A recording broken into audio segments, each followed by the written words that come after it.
Jesus can't be, it can't have, can't be said. It's the Bible. It's explicit. The Bible is explicit. The Bible is explicit. The Bible says, love all men. I hate all men. I love all women.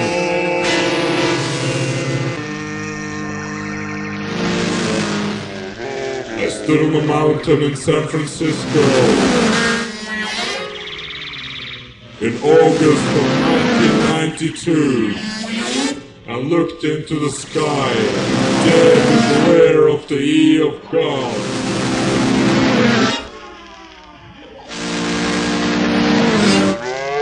And said, I am a builder, same as you. If this is the best you can do, I can do better. And your God, fuck you! Fuck you! Fuck you! Fuck you!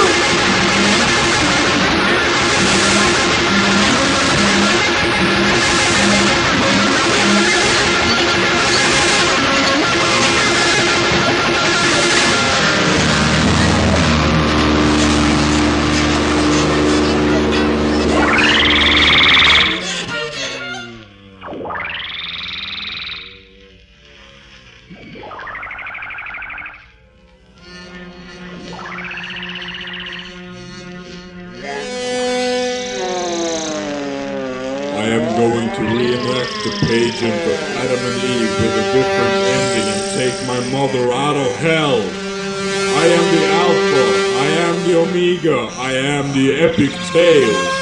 I am Ra, the great god us, and my battle is with her. Who is one? His honor is his honor, she is his horror.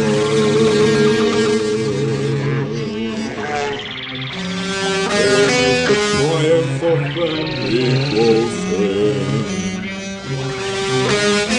You say you, that you say you, are we, and I am just a man. I say you, and you say do, all. I am. Oh, I am. I am too. I am too. I am that I am.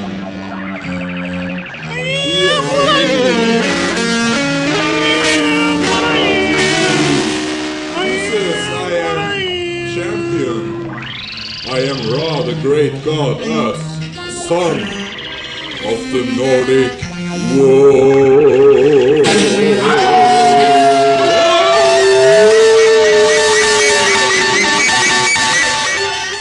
All hail Eve! Eve! All hail Eve! Eve! All hail Eve, our mother!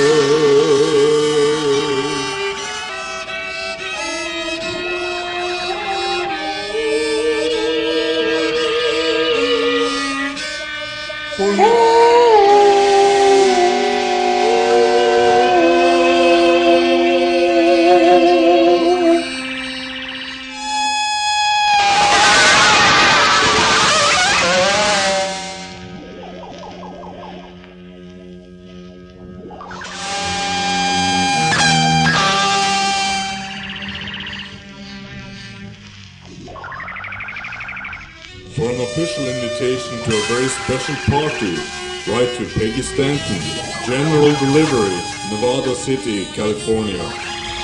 Sincerely, Ronald Goodwin.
And I would say that the plume from this fire is at least 30 miles long, stretching towards Guerneville and towards the ocean area. I'm told from local residents here that there are some homes threatened and wineries threatened in that, but I don't know the extent of it because I'm still in the town of Healdsburg.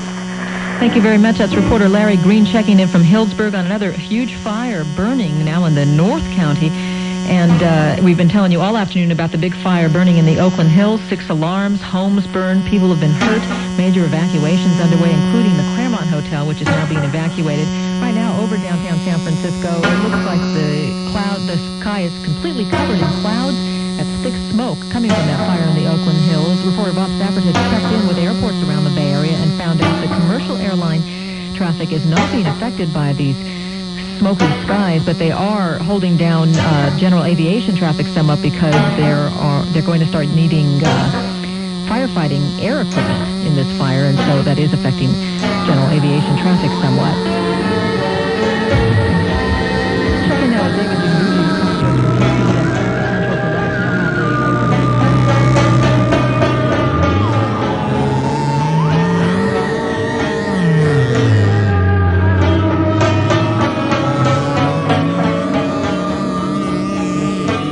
to let us know how the San Pablo Dam Road. We got a word from the phone force that eastbound 80 is not looking too bad right now through Berkeley. Austere and lonely silence. Inside the great house this night, a child will have a dream. And for him, the dream will be a revelation of the evil that still threatens us all. Traffic out there as well, and also BART, you won't be able to use that once again getting through the Oakland Hills. Other traffic problems have an accident southbound 280 north of Eastmore in Daly City. Southbound 101 south of the Montague Expressway. Accident at that location. And on the peninsula, have some heavy traffic on Highway 94 and both sides of Highway 101. Secret room. I know. Is that coffin empty too? No, David. That coffin isn't empty. See? Sarah! Let's get out of here quickly! Get up into the 90s when this weather front hits its peak. Right now it's already 91 degrees in Santa Rosa, 88 in Concord, 85 in San Rafael, and Oakland, the scene of the fire, 88 degrees, 87 degrees in San Francisco, 80 in Alameda, 89 degrees in San Jose, and the winds are a big factor in this fire this afternoon. We're going to talk to KCBS meteorologist Mike Peckner now and find out just how much of an impact we can expect these winds to have. You've come back. You've come back at last. Sarah, look out! He'll get you, Sarah! Get away from him!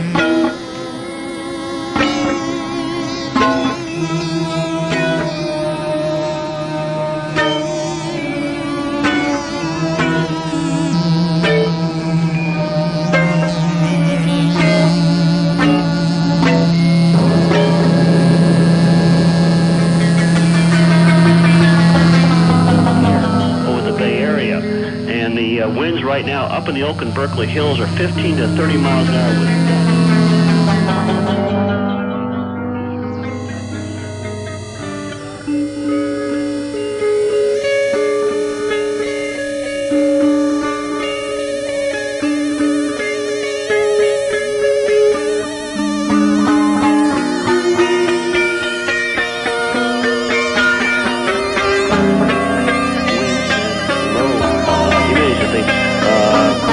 combustion up, it'll be blown back into areas that are already burned, and that might save a lot more homes in the area. But for right now, with the strong northeast winds, we're looking at the air and the fire going downhill into Oakland.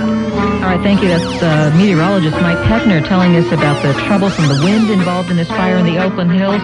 And we also have a fire burning in Contra Costa County. The Consolidated Fire District there tells us that they are working a fire. At one point was 3 alarms this afternoon outside Crockett above Port Costa. And our reporter Larry Green has checked in to tell us that That is my curse. And you will live with it through all eternity. It's the Raiders playing the Rams at the LA Coliseum, but because of this big fire, we're staying with our news coverage, but we're keeping an eye on the game. The score right now is fire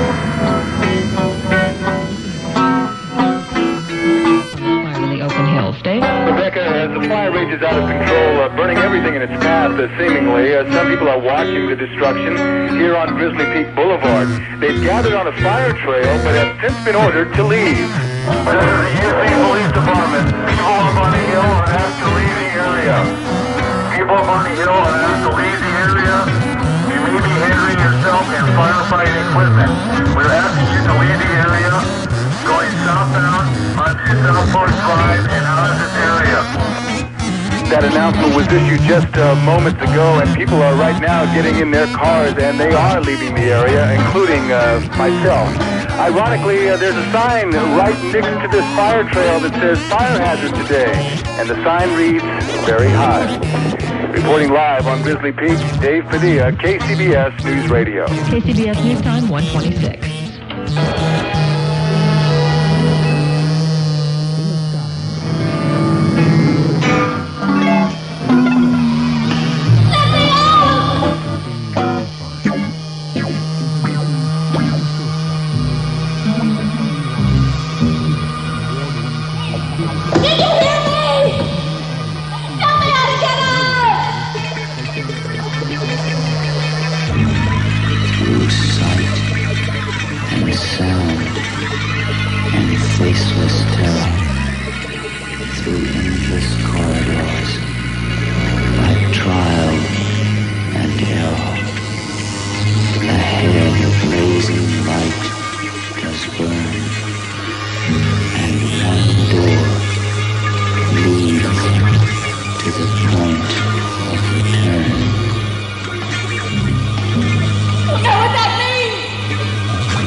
Let me put you on the air, and he said, I don't have time. He said, please, just tell people not to call us. We can't handle it right now.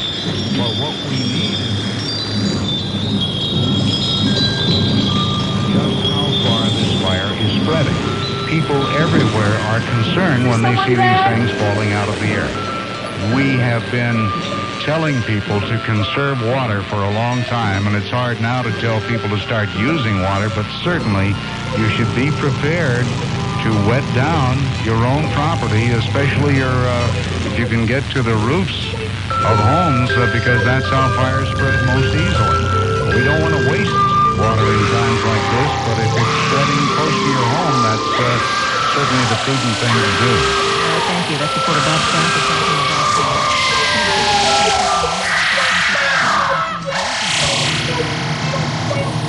Please, tell no one.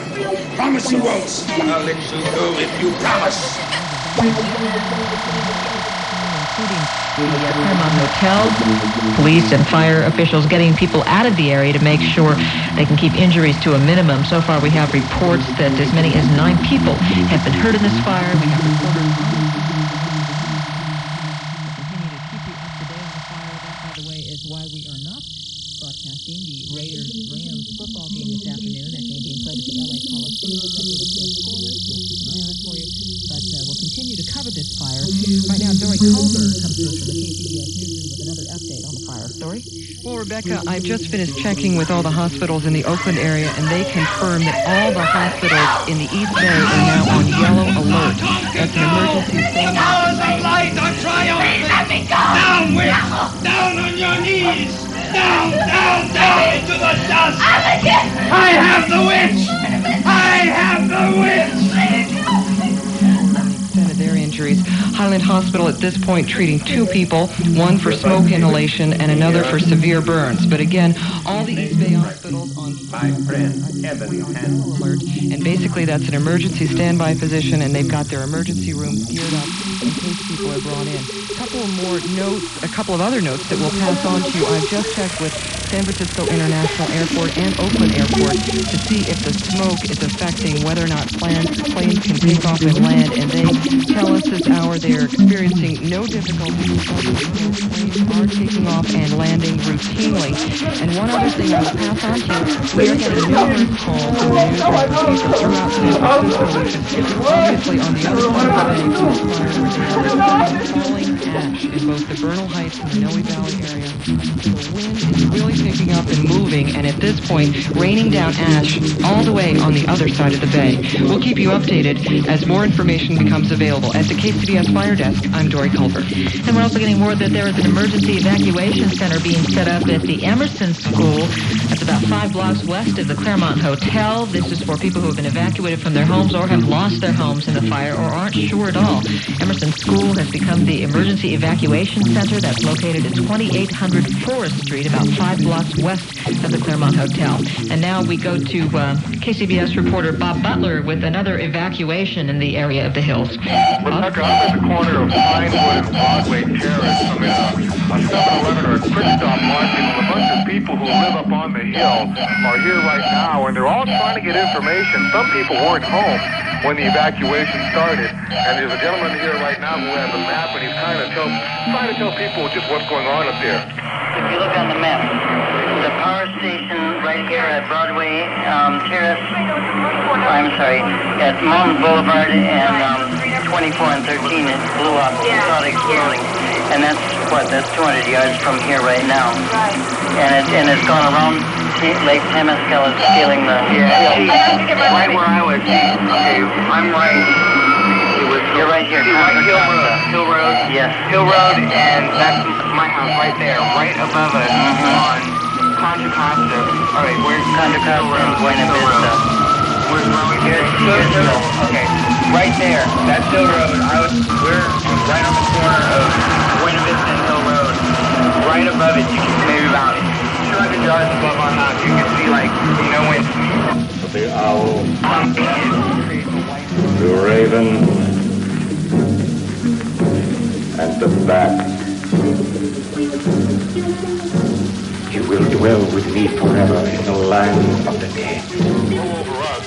The CDF firefighters are coming off of the Warren Freeway, and they're coming down the off-ramp and they're going up Broadway Terrace. Minutes ago, 2 police officers and 2 sheriff's deputies went tearing up Pinewood. Somebody said that there was something going on up there. I couldn't find out what was happening. The police told me to get out of the way. It's really getting to be a bad situation here as far as getting information. But one police officer said, we don't have any information. There goes another explosion. I don't know what's blowing up there, but this is a very bad situation.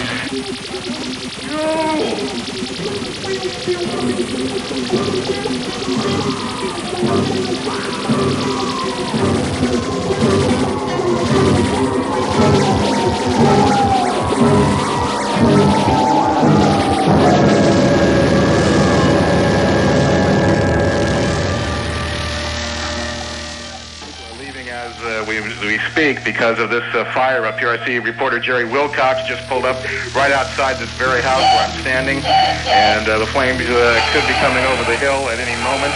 We came in from the other side of the freeway from the Contra Costa side, and there are some flames coming over the hill there, although at the moment, a while ago, not too many.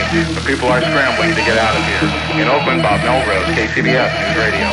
KCBS News Time 1:33. I think that 1:34. Checking with David Jinguji now in KCBS Traffic Central. Find out how... We need you, Sarah. We want you to help us with David. Your friend, David. Help us, Sarah. Make a sign if you hear us.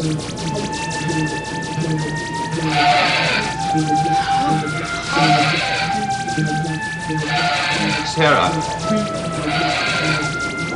Sarah, if you are in this room, let us see you.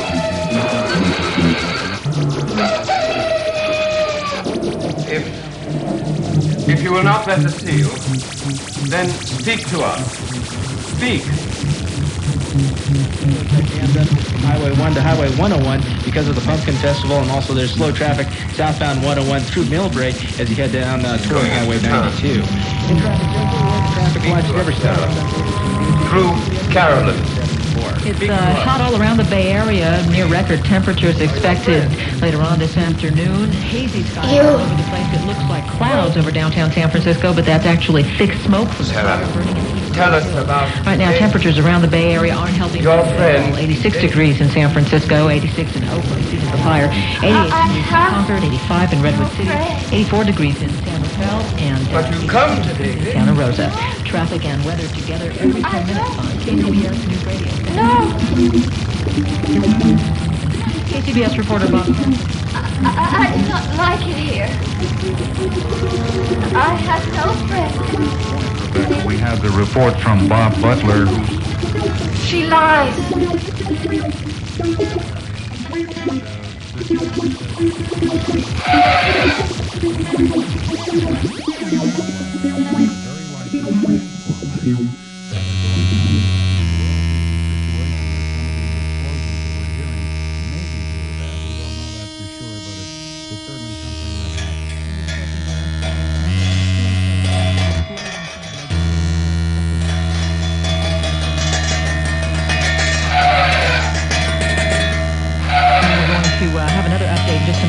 Transfer lines here. We have quite a few reports coming in on our various phone lines and news lines, and as soon as we get the latest, we'll bring it up to you. There is an emergency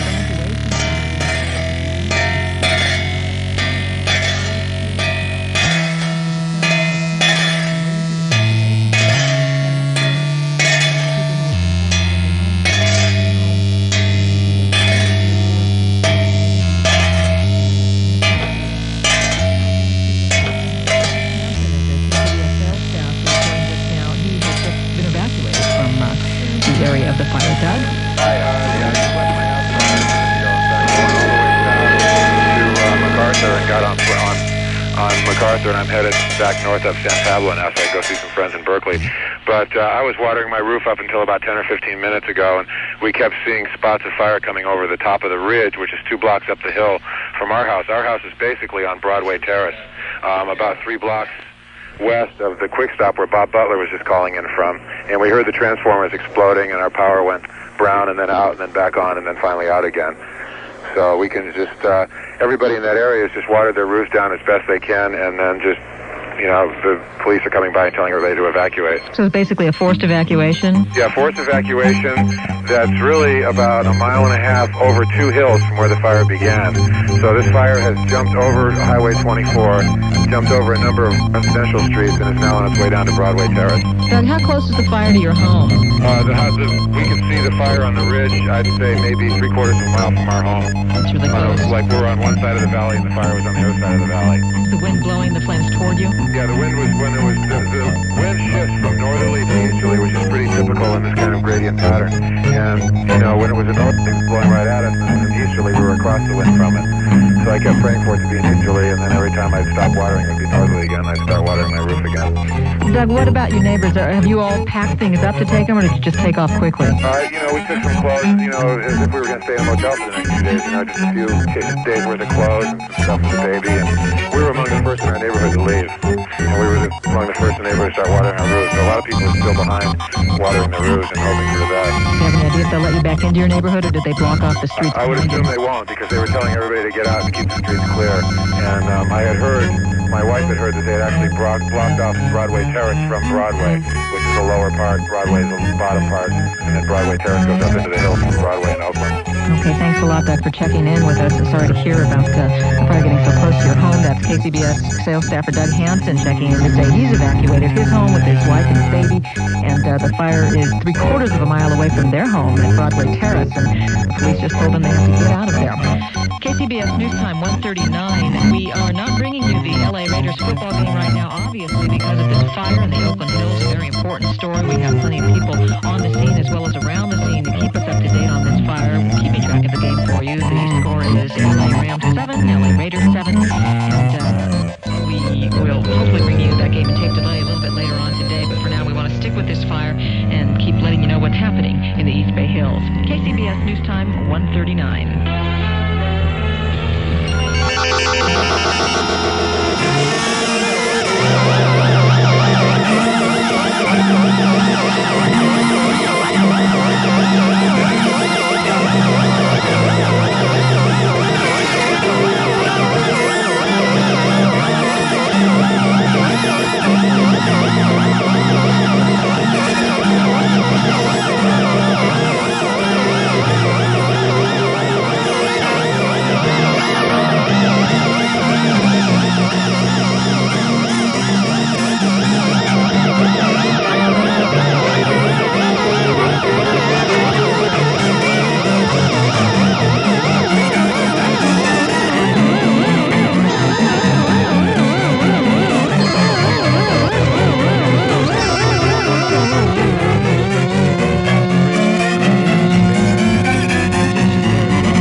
Expected to get up into the 90s. Right now it is up to 86 degrees in San Francisco, 88 in Oakland, 84 degrees in San Rafael, 87 in Santa Rosa. Traffic and weather together every 10 minutes on KCBS News Radio 74.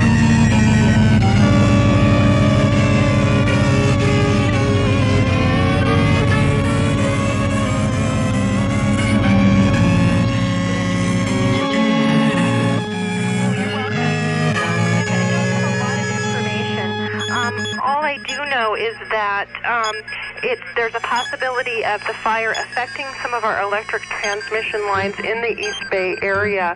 I do understand that there are some people in Pleasant Hill area who are without power.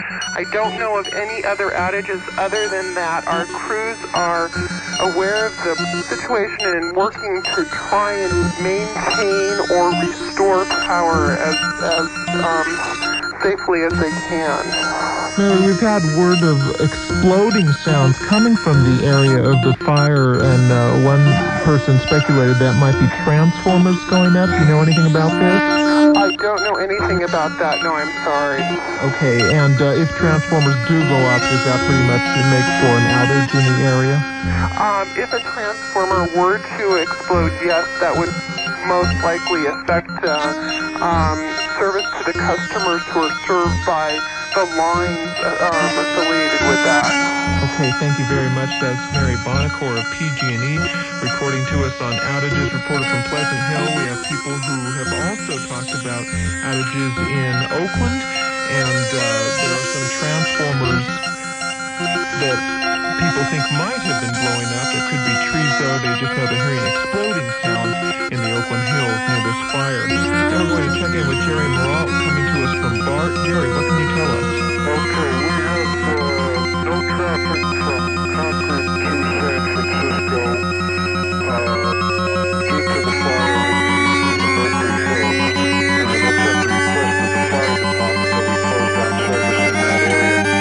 We have normal traffic as normal as can be under these circumstances from Richmond to San Francisco, from San Francisco to Richmond with a transfer at 12th Street Station to the Richmond train. We have normal service from the Fremont area to San Francisco with a transfer at 12th Street Station to the San Francisco train. Trains that normally travel to Concord are stopping at the Concord station and returning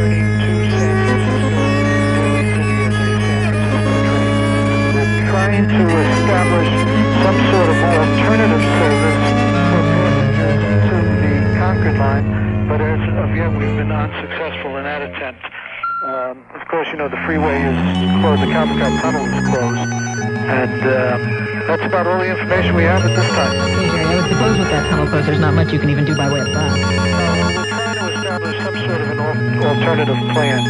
It's hard getting people on a Sunday, you know, in to drive the buses, and as soon as we get something, we're going to put it out on the air so everybody can make some plans. All right, as soon as you get that, we'll broadcast that for you. Also, Jerry, we had word of debris, fire debris falling near Oakland Westport Station. Do you know anything about that? No, we haven't heard anything on that. Mostly our stations have been affected by the smoke. And, one last question for you, Jerry. The PG&E outages that some people are experiencing around the Bay Area making... we've been experiencing those too. We're holding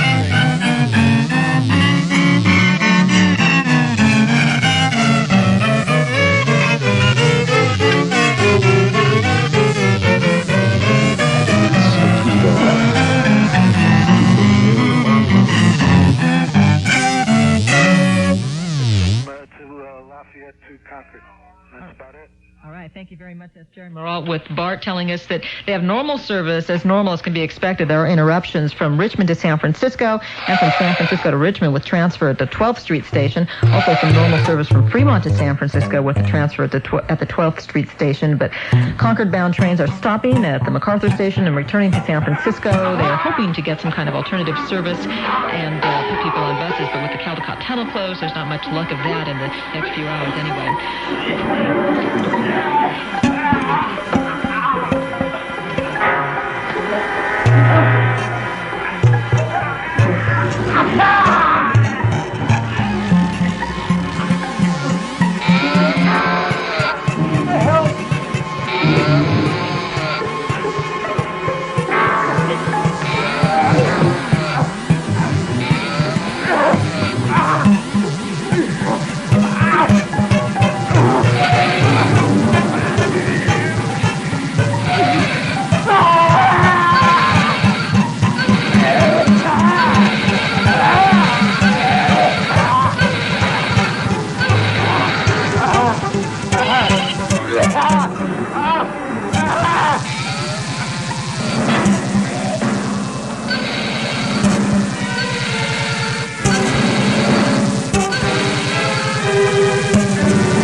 Strike team is the latest input into the area, and we will keep you up to date as we get burns within the icy eye that watches over all things evil.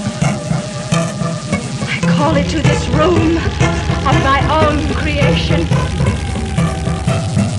Heart of fire, heart of ice, fiery eye, coldest evil.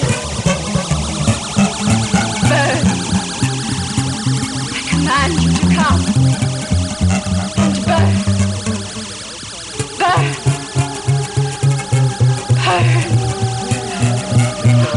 Fremont High and King Estates. I'm sorry, I cut you off there. You're in the process of opening... The King Estates and Fremont. All right, and where is the Oakland Tech...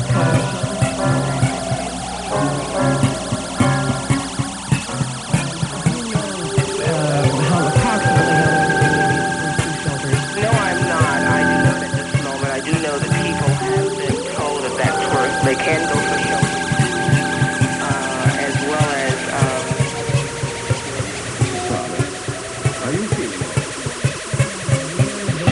Their relatives were, or friends were. No. I'll be better heading home. I've had so many shocks recently. For family. I had hoped that everything would be all right by now. Marion Wilson of the Red Cross in Oakland. They have 2 shelters set up right now. If I've upset you, I'm sorry. Set up. Thanks a lot, Trish. Thoughtless of me to bring this up.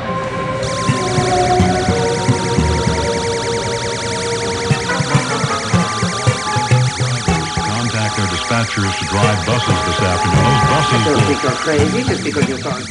Residents from the fire area, more buses are needed, and of course more off-duty drivers are needed as well. DC Transit is asking those drivers.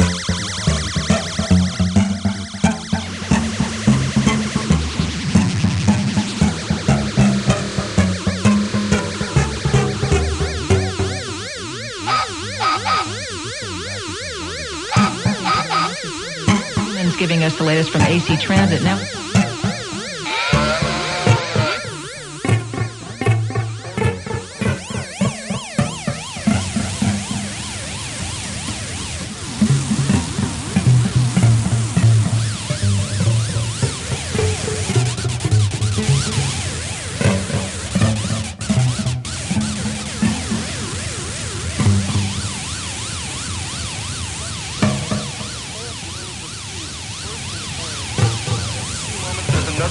Bright orange flame erupting in the hills above Oakland, and there are those muffled explosions that people have been mentioning.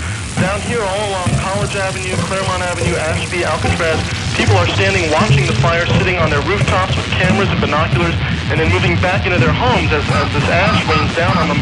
There's a hot, whipping wind continuing to blow through this whole neighborhood, the whole area, and that's fanning the fire even more. And though the street lights have come on the streets because it's so dark, the lights are flickering in the homes, probably the transformer problems that PG&E has been mentioning. We've had a couple of brief power surges and outages here along Benvenue and Alcatraz Avenues.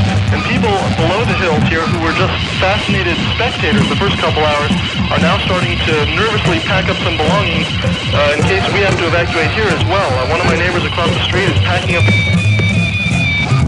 And we've apparently lost our connection with reporter Doug Sovereign, who's telling us that Berkeley streets are so quite crowded, evacuations from this fire, as well as sightseers trying to get to the area, and the smoke is so thick the street lights have come on now because it looks like nighttime out there, although there are some traffic signals out in the area just adding to the problem. And, of course, firefighters want sightseers to stay out of the area. Reporter Bob Stafford is joining me now in the studio with another good reason. Out there, and he makes a very good point. He says people should avoid this smoke because there's a lot of poison oak growing in the hills, and if anybody has ever seen anyone who has a problem with that, who has inhaled poison oak fire, you know, it can really be a very troubling thing to your respiratory system. So you people should try to avoid that smoke as much as possible. You know, it can really be a very troubling thing to your respiratory system. So you people should try to avoid that smoke as much as possible.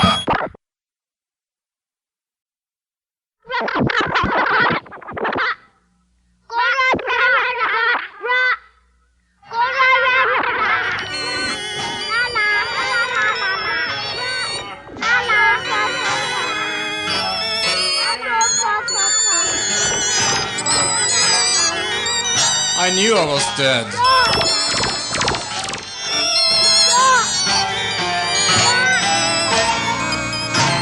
But I still existed.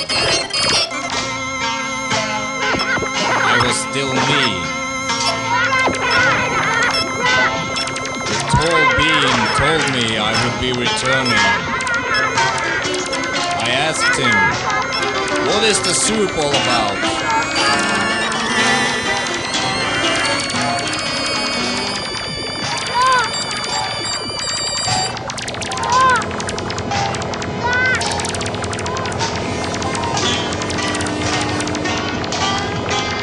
Answered in only 2 words, but it was enough for me to understand everything perfectly. I said, of course. And then I said, since I can't stay, can I take this soup back with me? He said, you won't remember it.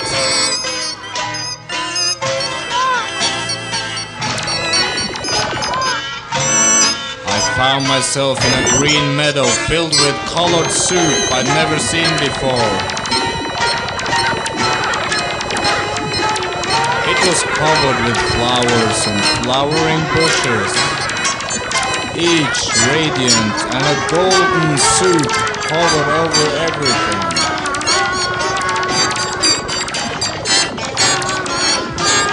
I looked up and saw a gently sloping hill. People were up there, about 20 of them. I wanted to talk to them. The thought was enough.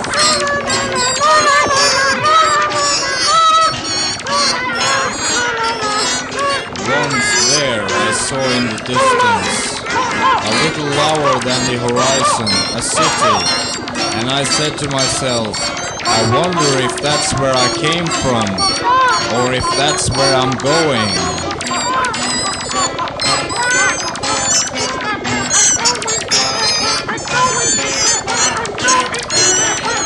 And the wise man said, yes, you're dead, but you're not going to be staying with us. It's not time for you yet. That was all right with me.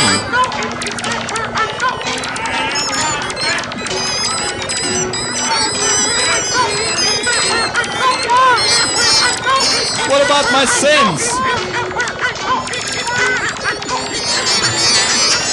Everything I've seen is perfect and beautiful.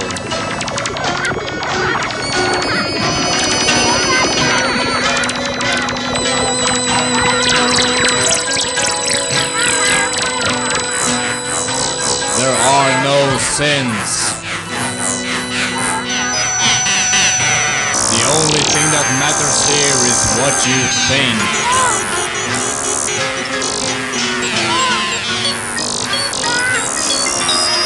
I felt a terrible banging inside my head. I heard an electronic click.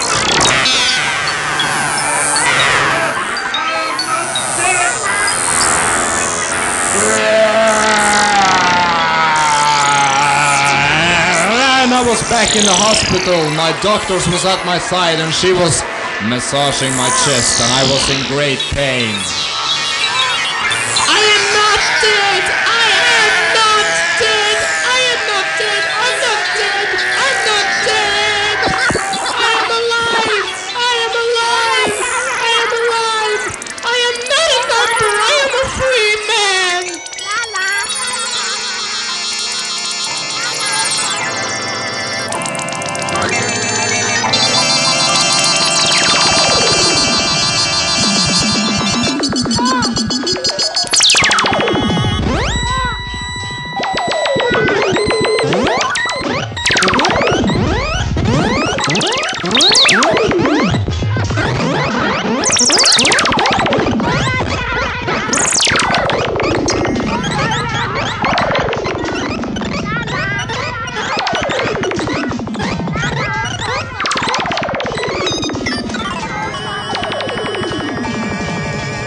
The Druid orders are full of people from all walks of life, from soap opera stars to doctors and lawyers, dentists and toilet cleaners.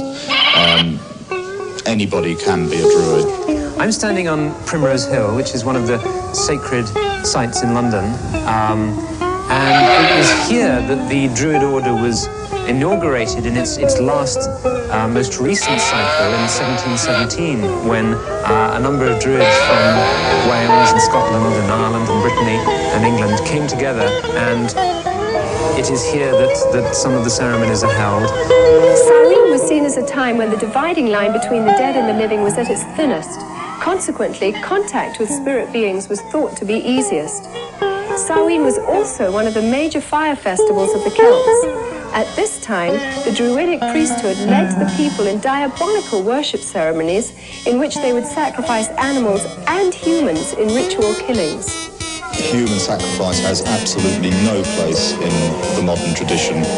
Just because we see a pagan revival doesn't mean that we wish to go back to barbarism of any sort.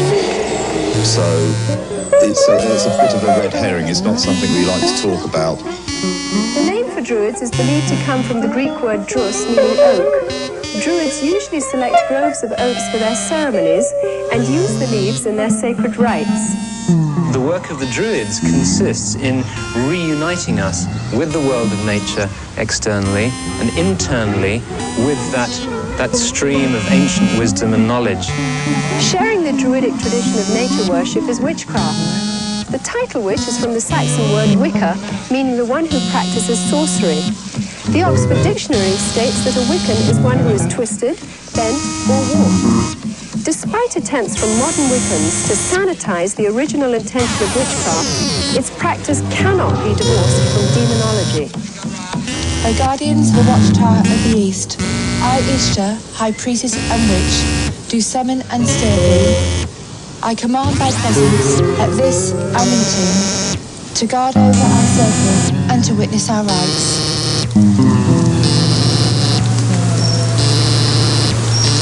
mote it be. So mote it be.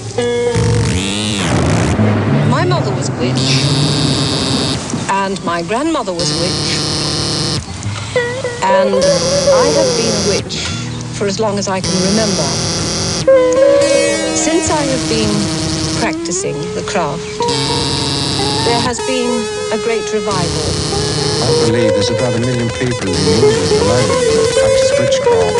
The pagans are all over the place with their covens. If they're not calling themselves witches alone, they are paganistic in their ways. There are probably now as many people practicing witchcraft in Britain as there are committed Christians. I regard myself as a natural witch. I've regarded myself as a witch since early childhood.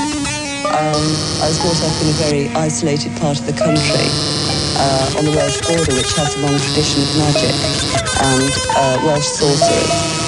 It's almost as if there's a kind of grassroots feeling back towards paganism. We live in a kind of post-Christian era almost, and that people are moving towards a kind of neo-paganism, I suppose. We learn as practicing witches to tap into forces of nature and to actually, if you like, send out a spell or an incantation or an invocation in a very powerful way. In many ways, to bring back to nature, to bring oneself back to nature, and to learn how we fit in with the natural scheme of the universe and the natural scheme of the earth, understanding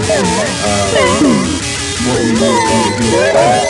Because worship of nature is so central to their theology, large numbers of practicing druids and witches are dedicated to today's ecology movement. We have a number of initiatives which include planting groves of sacred trees and a campaign for individual ecological responsibility, which is concerned with showing how each of us can become ecologically responsible. I think the time is coming now where we have to take the responsibility by the throat and actually get out there and say, there are answers here. I'm not prepared as a pagan, as a priest, and as a practicing witch to sit back and see my planet, my mother, raped any longer. No answer unto me. Halloween is often confused as a Christian holiday because of its association with Christian All Saints' Day or the Eve of St. Hallows, All Souls' Day. In fact, the original Christian dedication used to be celebrated in May and was intended to honor those Christians who died for their faith. But by the 9th century, the influential Roman Catholic Church changed the holiday to November, and the Protestant Church soon followed. Today, a thin Christian veil attempts to disguise an ancient pagan festival of the dead, which has become not only a secular observance, but notorious as the most favoured holy day of witches, sorcerers, and devil worshippers. I can't really say when I became interested in Wicca, because it's always been part of me, part of my roots. I love Halloween. I think I'm a very autumn person. We dress up the house with cobwebs and so on, and we cast a circle, and we have a smoky cauldron, and we all scry, which means do clairvoyance, into the smoke which comes out of the cauldron, and we open the gates of the underworld. And if any spirits want to come forward and speak, we listen to them. My first initiation, when I became first degree, was on Halloween, and I felt very, very much in tune with the god. The ancient Druids worshipped Baal, one of the most powerful of all the demon kings. In the list of Enochian demons, Baal is said to be a king, which is of the power of the East. Eastern religions emphasize that spiritual power comes from meditation. The common denominator between Druids, witches, and Satanists is the practice of meditation for the purpose of making contact with the spirits of the dead or disembodied souls. the arts, and you get onto this higher plane, it becomes less and less painful. It takes years of painstaking study, meditational work, finding a higher mind, being able to actually tap into the forces and actually use those.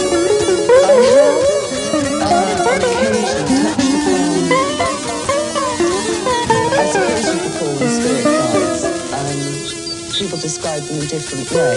I am aware of a hierarchy of spiritual advisors who live on another plane of consciousness that you can approach, that will acknowledge you and advise you and assist you. We have what we call contacts. There are other names for them. They are beings, that's the easy thing to call them, which can be people who have lived on the earth, or they can be God forms. They become almost as real as the people standing next to you. And whoever else you call doesn't actually materialize. You can't see them in the physical sense, but mentally you know they are there. You can see them in your mind's eye. They represent really forces in the universe. Forces that are like gravity or wind. But they're forces that have to do with our internal makeup and make our minds work in the way that they work. Practicing witch's water and drawing down the moon, warns that the trance state, with its roots in ancient shamanism and paganism, is not to be entered into lightly or when alone. For the spirit to be contacted actually enters the witch's body, using it to deliver a verbal message. There's a possibility if you don't cast a circle, the forces that could come into the room could take over in a form of possession. We had one example here where one young woman, a nurse, was possessed by, I don't know what it was, but a horrible voice came through her and she passed out. While occult procedures and their rituals may vary in intensity, the fact is that witches, as well as Satanists, commemorate Halloween night with the same fervent dedication to invoke spirits for personal power. Queen of heaven, Queen of hell, horned hunter of the night, lend your power to our spell, and work our will by magic right.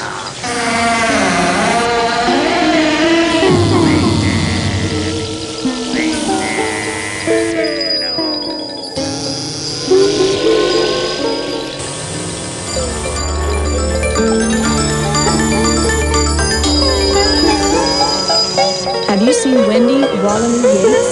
She's October 1st, 19. Brown hair and brown eyes. She was last seen in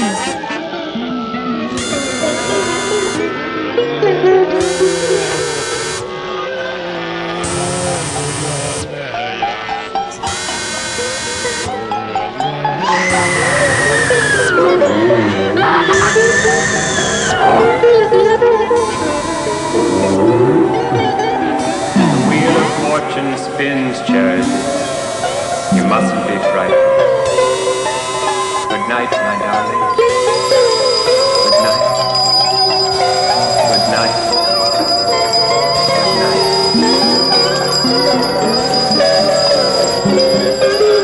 What did you do that?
your yearning. I know that you want me.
Excited about getting the devil mask, and you see the candy, you see the Halloween pumpkins, you see people decorating their houses with skeletons and all these symbols of death.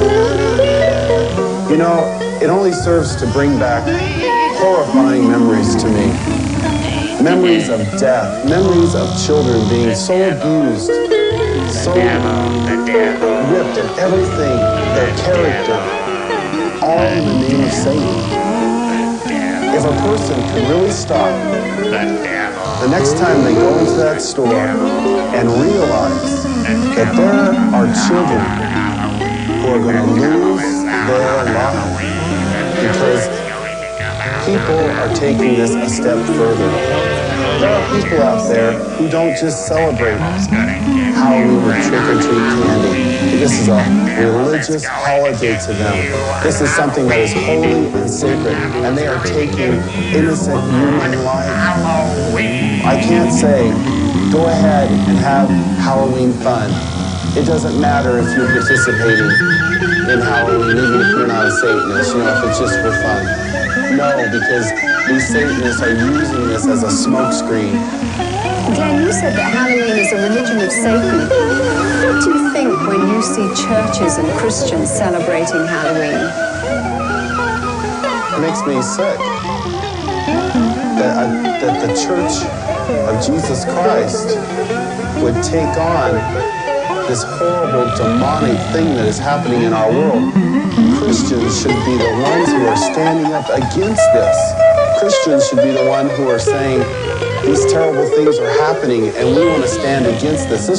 Churches should not be having these Halloween parties at all. They should be coming together as brothers and sisters in Christ, binding together and coming against these dark forces, praying for these children, that God will spare their lives, that somehow God will intervene and save these children.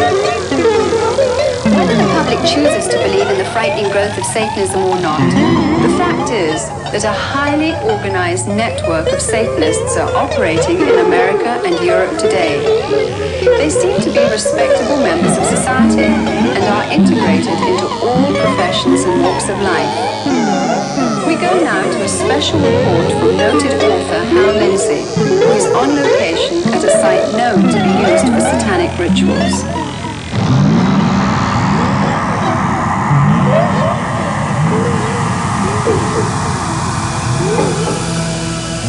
We came out to a place in the hills east of Los Angeles, to a location that has been identified in the past with ritual. worship, and we believe Satanism.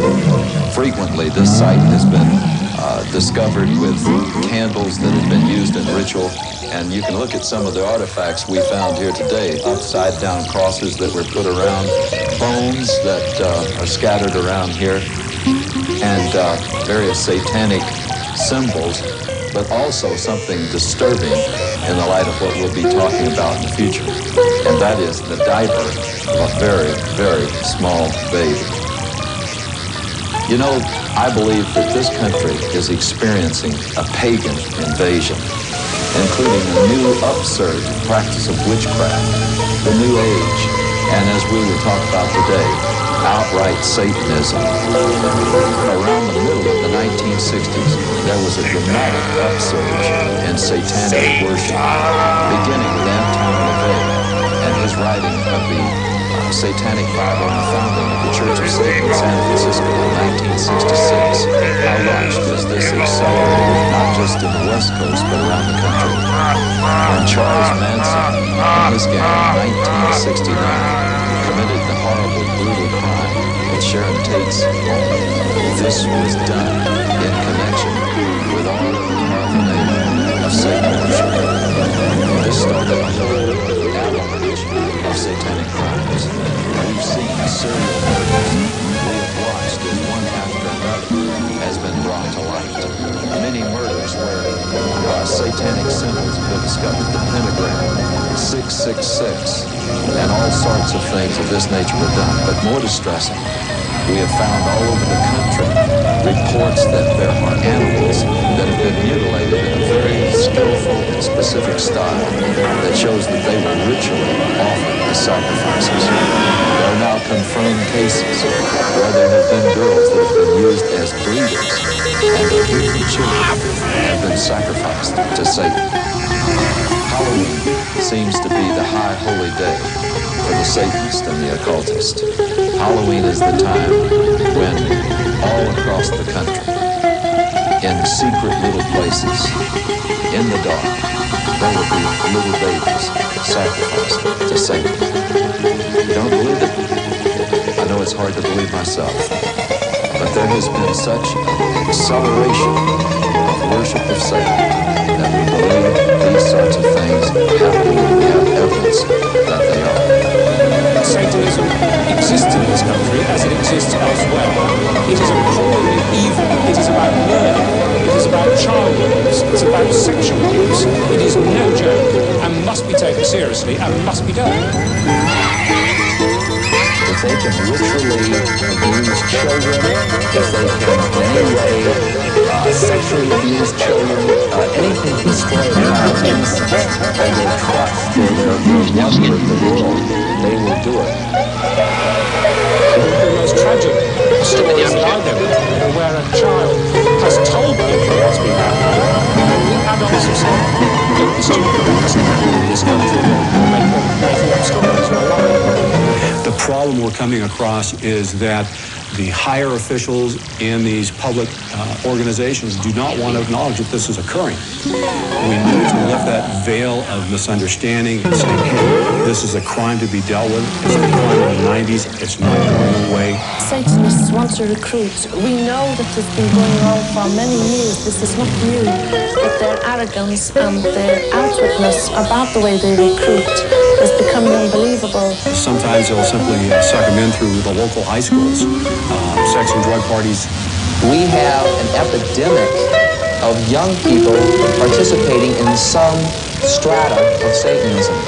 Now, that doesn't mean that they're all out sacrificing human beings, but they may very well be doing the rituals that involve mutilation of animals. One fire department individual told me all of the woods around our area have these types of rituals going on. It is believed that if you kill an animal, that exerts a tremendous amount of energy that the people there can sort of vampirize on, and so animals would be slain.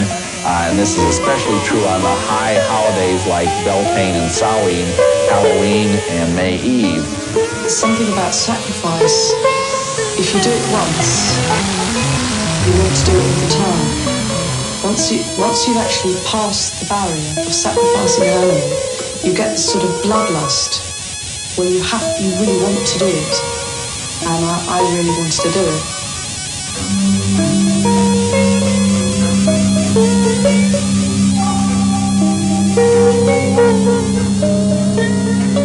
This lady in a black robe came forward with this little baby. And at first I didn't realise it was a real baby. And she just laid it on the altar.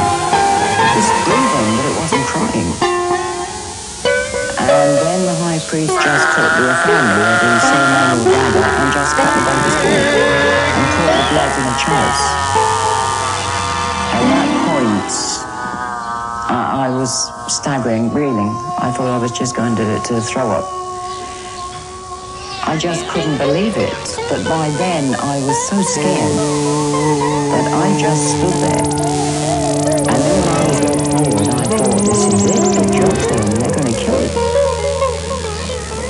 And I was lifted up onto the altar. Now, I at that time was still in white. It was part of a sacrifice known as the sacrifice of the White Virgin. And the same blood that had come from the baby was daubed all over my body. Then the high priest raped me. And I think at that moment, I was just, the fact I was still alive went through my mind. I thought, you're still alive.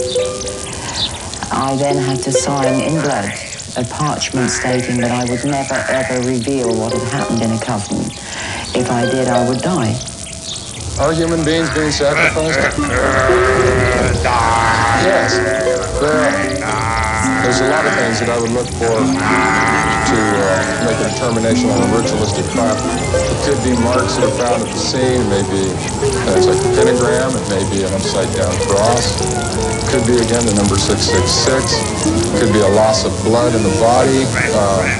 Certain parts removed in a certain manner. They're victims. Some are targeted for specific reasons. One, because they wouldn't join. Two, because they did join, they want to drop out. Some of their victims are themselves. They voluntarily do it. For many satanic groups, a mother will be asked to sacrifice her own child to Satan. She may even, in fact, be ritually impregnated to do that. She may even specifically have been impregnated, and then when the child is born, they never register the child as being born, and they kill it in a very horrible way, and sometimes the mother herself is actually asked to do it. Some of you may not even believe what you've just seen. You may believe that this is just something that's aberrational and that it just doesn't reach the mainstream of America. But just think about some of the headlines we've had recently. The case in Matamoros, where a group in Mexico were practicing human sacrifice, where they kidnapped and actually sacrificed several innocent young people. And think about the Night Stalker case here in Los Angeles with Ramirez brazenly flashing the satanic symbol and saying, "Hail Satan," and holding up his palm with pentagram in it. And yet Ramirez was convicted of some of the most brutal crimes that we've ever seen in this civilized society. One case where he caused the woman to say, "Hail Satan," while he was raping and sodomizing her alongside of her husband, whom he had already murdered. These are things that were done as a result, I believe, of Satanism. The hardcore Satanists You've got to be afraid of it. Be afraid of it right now. You need fear. You've got to be frightened. Get scared. Right away. People who are in positions of great influence. Right there. It's scary. It's such a scary guy.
He is so cute. Yes, the devil himself. What you saw himself is Satan, otherwise known as the Dark Angel, Ahriman, Asmodeus, Belial, Diabolus, the devil.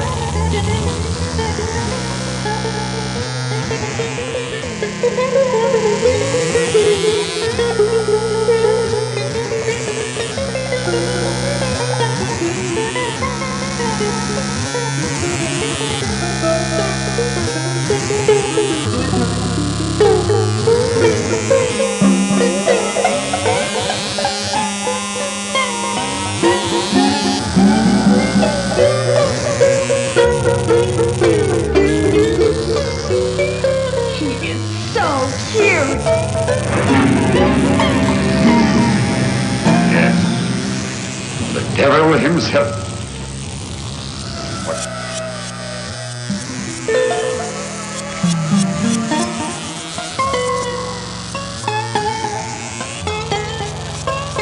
He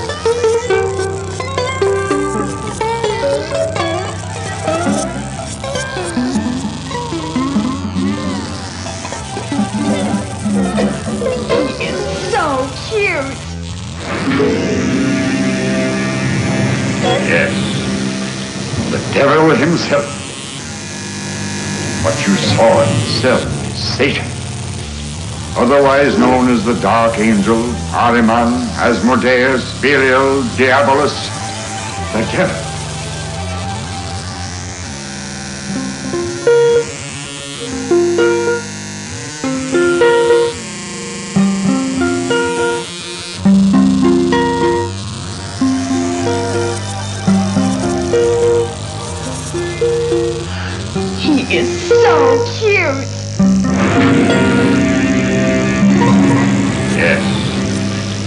Devil himself.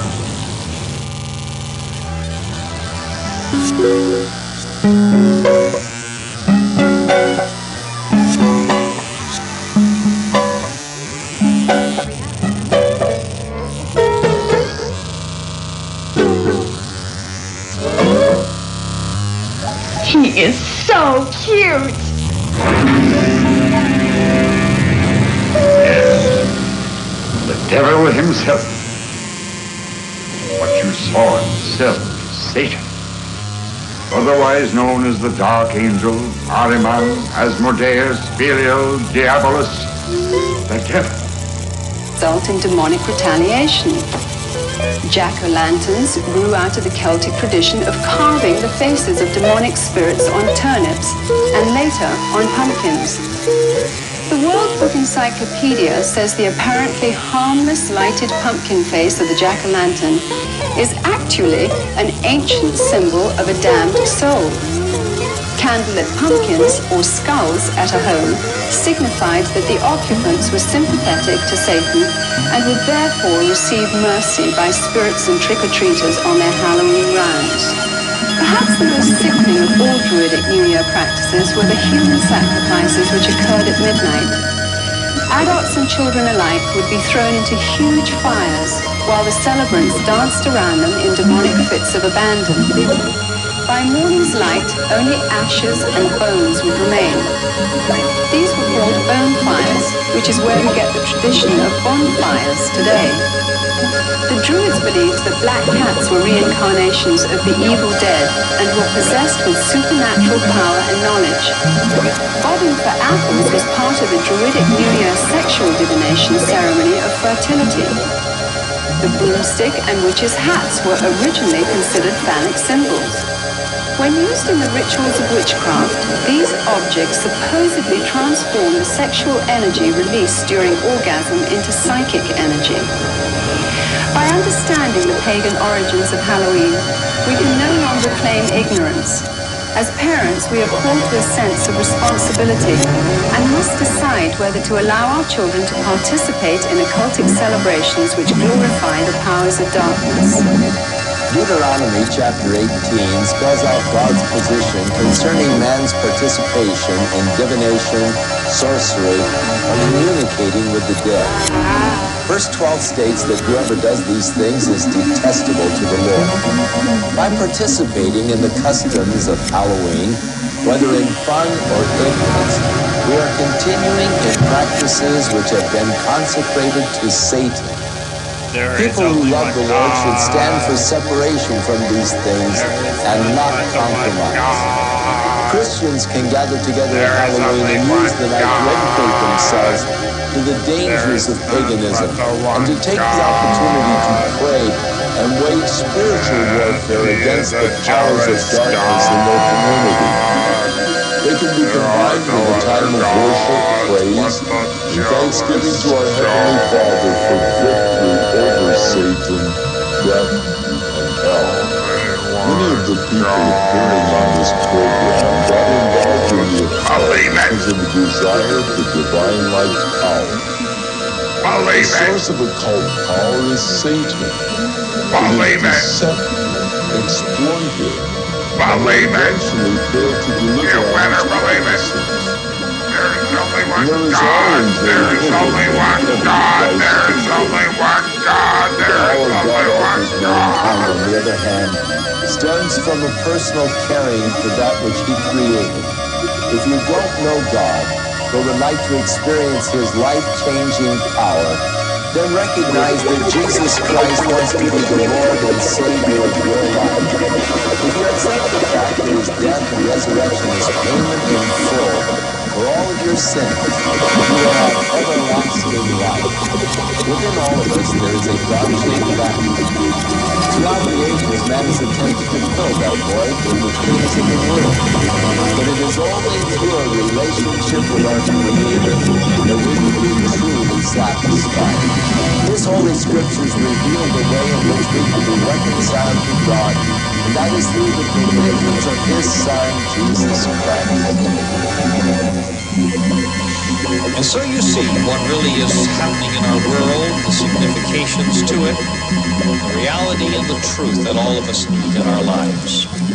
How true that there is no other way to be reconciled to God, our Creator, than through Jesus Christ.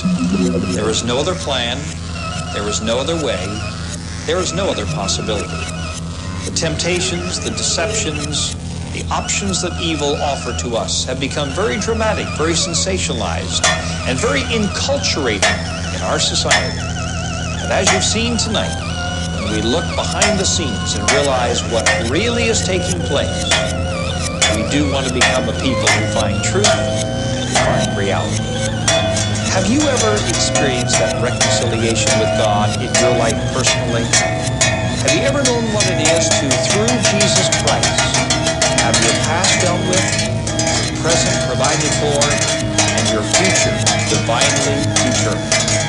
You can. The Bible says, whosoever shall believe on the Lord Jesus Christ shall be saved. Now that's a very important word. Saved means that you become rescued. That you become, or you are brought into God's provision, eternal provision for your life. That's the only place of safety. That's the only place of steadfastness. Our phones are open right now, and if this presentation this evening has awakened you, has caused you to understand, has brought to you a spiritual breakthrough, an insight that you never had before. Now you'd like to have that experience with God through Jesus Christ. You'd like to know the transforming power and love and mercy and grace of our Savior Jesus. Just call us right now. Numbers on the screen. I invite you to dial any one of those numbers. Someone is ready and waiting right now to pray with you, to share with you. You can be reconciled to God through Christ. I repeat, there's no other way. There's no other approach. There's no other possibility. It's only through Jesus Christ, God's only begotten Son. So believe on Him. Reach out to Him and receive it. God bless you. He's loving you right now. Thanks for watching. We'd love to hear from you. If you view us on channel 42 or 34, please address all correspondence to United Christian Broadcasting, Post Office Box 4242, Concord, California, 94524. If you view us on Channel 65, write us at United Christian Broadcasting, Post Office Box 2B, San Jose, California, 95109.